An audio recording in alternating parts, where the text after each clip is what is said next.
We start our Sunday program with Igor Stravinsky's Suite Italienne. This is a piece which comes from his ballet world.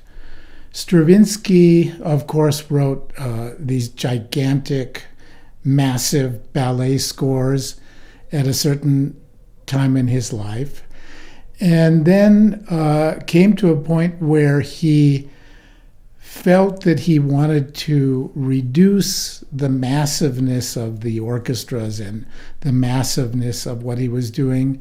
And Diaghilev, who was one of the great impresarios of all time, came to him with works by Pergolesi, a Baroque Italian composer, just to see if Stravinsky was interested.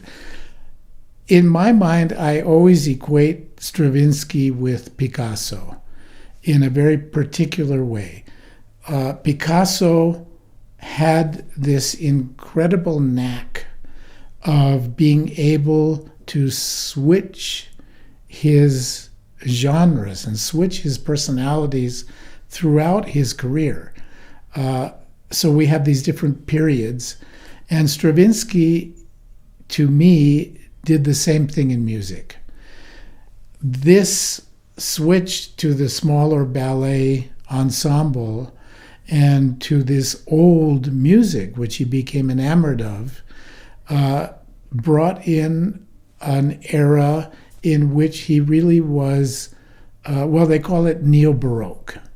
And this style of his, this neo-Baroque, is very palatable and very close to what we are accustomed to in old music of all sorts. So this is not the Stravinsky that made people go berserk at premieres and scream and yell and throw stuff. This is the Stravinsky which sounds almost like old Italian Baroque music with some wrong notes. The wrong notes are actually exactly the right wrong notes and add a kind of pungency to this music. The ballet was called Pulcinella, one of the Commedia dell'arte characters from old theater, street theater. And this adaptation of some of the movements from that ballet, he named Suite Italienne, appropriately, and he made two versions of it. There's a violin, actually there are three versions. There's a violin and piano version, which is the one we will hear. There's a cello and piano version, and then eventually there was a cello and violin version. This is wonderfully inviting music, joyous, rhythmically incredible, and just a great way to open a concert with music that sounds very old, very Italian, but with an injection of energy.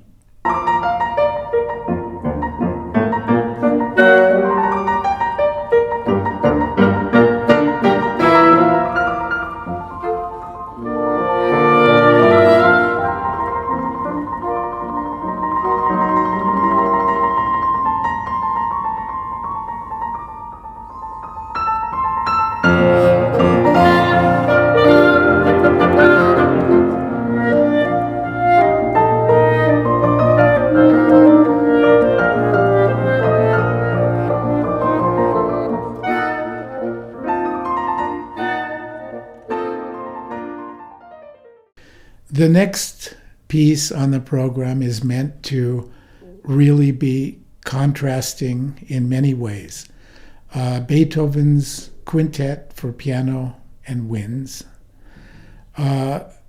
This is, of course, a totally different sound with the wind instruments and a totally different era, and in some ways quite interesting on the program because it sounds newer than the Stravinsky, which was written centuries later.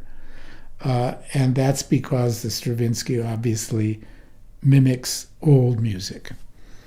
Beethoven wrote this at the same time he was writing the great and most famous Fifth Symphony, but it has none of the drama, none of the impact of that propulsiveness, but rather sounds like a mini piano concerto. It is actually a mini piano concerto accompanied by this wind ensemble.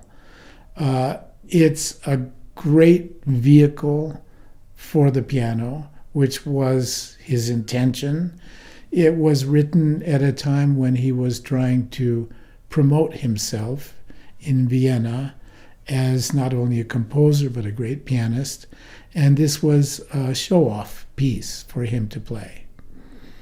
The most striking part of this piece to me is the slow movement, which is one of the more exquisite and fantastically beautiful slow movements of this middle period of Beethoven. And it really is entirely in the hands of the piano, with nice, beautiful segments for each of the wind instruments. The wind instruments being oboe, clarinet, bassoon, and horn.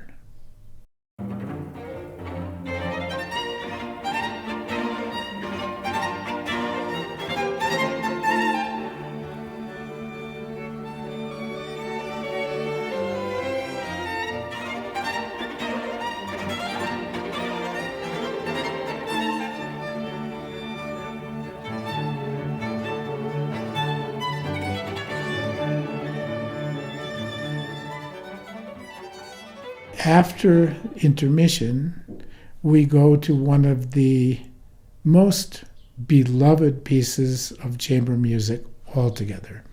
In fact, I've seen surveys. There was a survey done at the Chamber Music Society in New York after their first 25 years, asking the audience what their favorite pieces were, and clearly, by a long shot, the number one most favorite piece in the entire repertoire is the Mendelssohn Octet.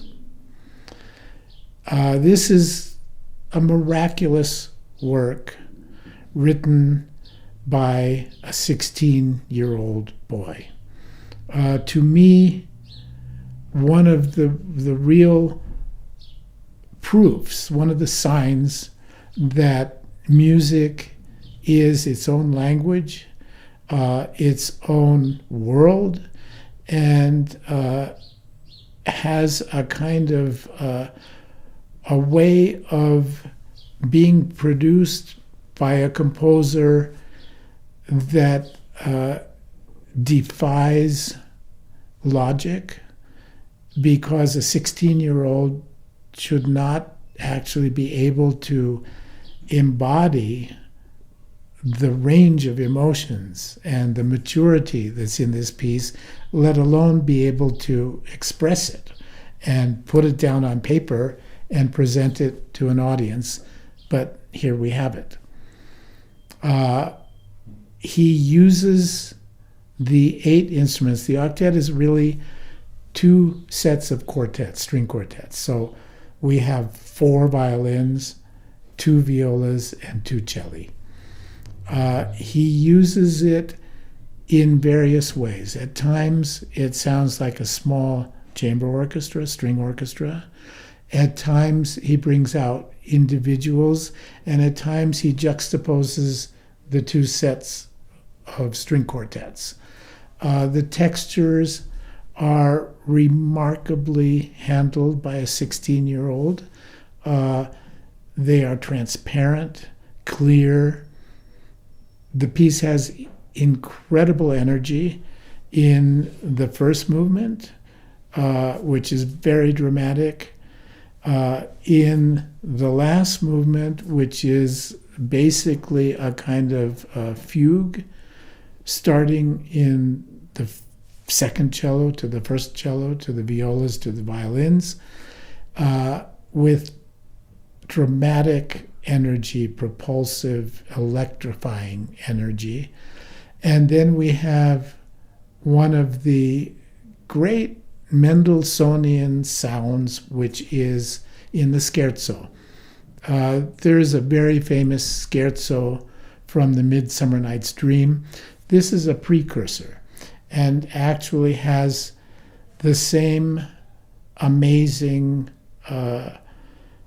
competency, I would say, in being able to write this transparent scherzo, which is just jittering around and fluttering around, and a kind of texture which only Mendelssohn could come up with, and a beautiful slow movement in between, in a real stroke of genius at the end of the whole piece, where this fugue is forging ahead with incredible energy. He suddenly inserts the scherzo into it. And it's a wonderful moment. Altogether, I think a great program, contrasting and with amazing impact. One should walk out of the hall. No, one should glide out of the hall on a cloud.